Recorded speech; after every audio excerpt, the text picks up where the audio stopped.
আসসালামু আলাইকুম। আজ আমরা দেখব কিভাবে একটি প্রজেক্ট ক্রিয়েট করা হয়।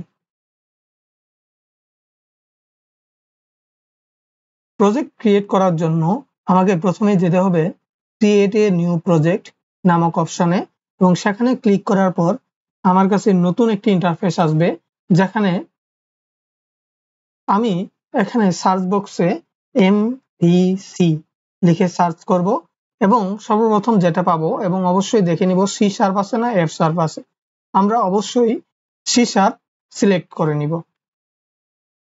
তারপর নেক্সট বাটনে ক্লিক করব। নেক্সট বাটনে ক্লিক করার পর আমাকে অবশ্যই প্রজেক্টের একটি নাম দিতে হবে।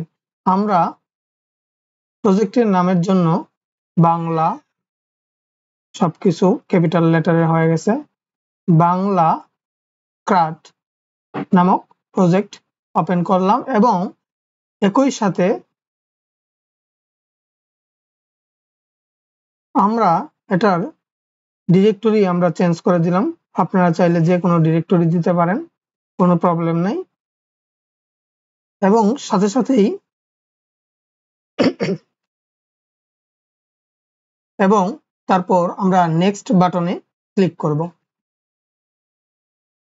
নেক্সট বাটনে ক্লিক করার পর আমাকে যেভাবে আছে ওভাবেই দেওয়া লাগবে। HTTPS-টা অবশ্যই এনাবল করে নেবেন।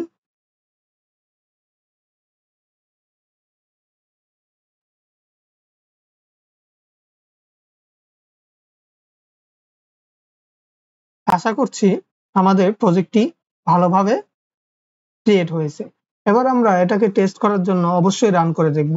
রান করার আগে আমাদেরকে দেখতে হবে যে এখানে HTTPS বা অন্য কিছু আছে কিনা। যাই থাকুক, আমাদেরকে IIS এক্সপ্রেসটা সিলেক্ট করে দিতে হবে। তারপর আমাদের রান বাটনে ক্লিক করে দেখতে হবে যে প্রজেক্টটি সম্পূর্ণভাবে ওকে আছে কিনা।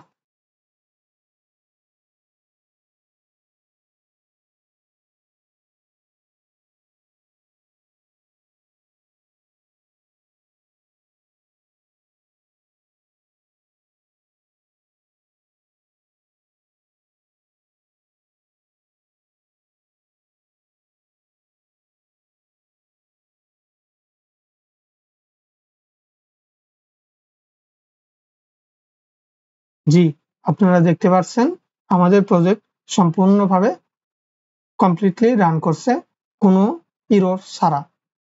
এবার আমরা এটাকে কেটে দিব।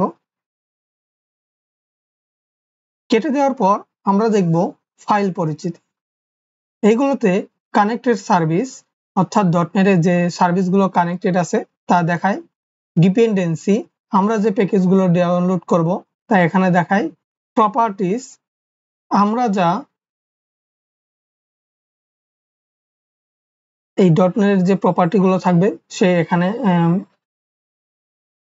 এই .NET-এর প্রপার্টিগুলো এই প্রপার্টিস ফাইলে থাকে। www-root, এখানে CS, JS ফাইলগুলো এবং ইমেজ, আইকন এগুলো থাকে। কন্ট্রোলার্স, আমরা যে এবার আসবো কন্ট্রোলারে। কন্ট্রোলারে আসার পর আমরা যত লজিক আছে আমরা এই কন্ট্রোলারের মধ্যে লিখি। এবং মডেলস, মডেলস মূলত আমরা যে টেবিলগুলো ক্রিয়েট করি তারই বিভিন্ন প্রপার্টি এবং নাম থাকে।